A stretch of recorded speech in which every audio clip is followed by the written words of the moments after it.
Extracted letter from Admiral Viscount Keith, addressed to Captain Maitland, of HMS Bellerophon, dated 24th of July, 1815.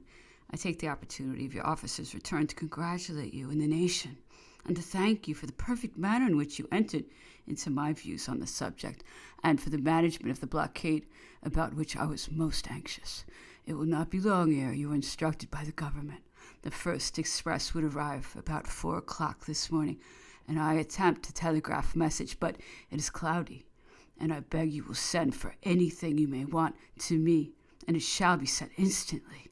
And I beg to present my respects to Napoleon, and if I can render him any civility, I will consider it my duty, as well as in gratitude for Captain Elphinstone's report of the attention he received from him on the battle.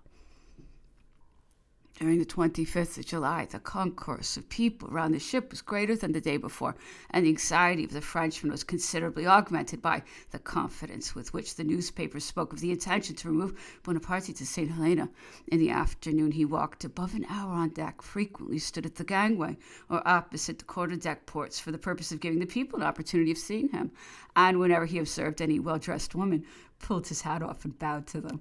At dinner, he conversed as usual, was inquisitive about the kinds of fish produced on the coast of England, and ate part of a turbot that was at table with much relish.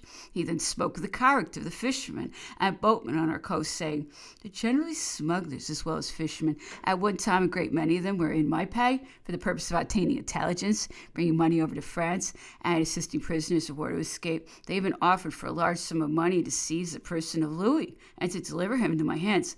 But as they could not guarantee the preservation of his life, I would not give any consent to the measure." At 3 a.m.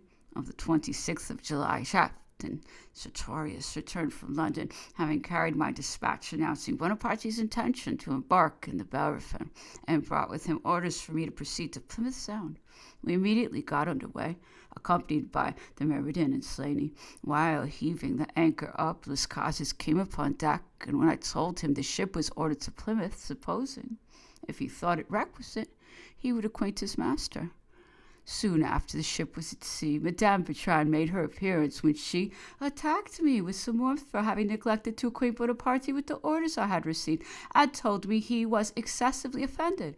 As she had once or twice before, when everything did not go exactly as she wished, held the same language, I determined to ascertain whether Bonaparte had expressed any dissatisfaction, and if so, to come to an explanation with him, as though I was inclined to treat him with every proper consideration. It never was my intention to be looked upon as responsible to him for my movements. I therefore told Las Casas what she had said, and requested he would ascertain whether Napoleon really had felt displeased. He immediately went into the cabin, and on his return assured me that there must have been some kind of mistake, as nothing of the kind had taken place. The ship's removal to the westward was by no means an agreeable event to the suite of my guest. They naturally reasoned that it had been the intention of the British government to allow him to land in England, and he would not have been removed further than the metropolis. He, however, made no observations on the subject himself, still affecting to consider the reports in the newspapers as the surmises of editors. We had, during the forenoon of the 26th of July, to beat up from the start to Plymouth Sound against a strongly northerly wind. Bonaparte remained upon deck the greater part of the day. When going into the Sound, I pointed out the breakwater to him, and described the manner in which they were forming it. He said it was a great national undertaking, and highly honorable to the country, inquired the estimated expense, and seemed surprised when I told him it was expected to be finished for something less than £1,000,000. He added, "I have expended a large sum of money on the port of Cherbourg in forming the Boyar Fort to protect the anchorage at Isle d'Aix, but I fear now those and many other of my improvements will be neglected and allowed to go to ruin.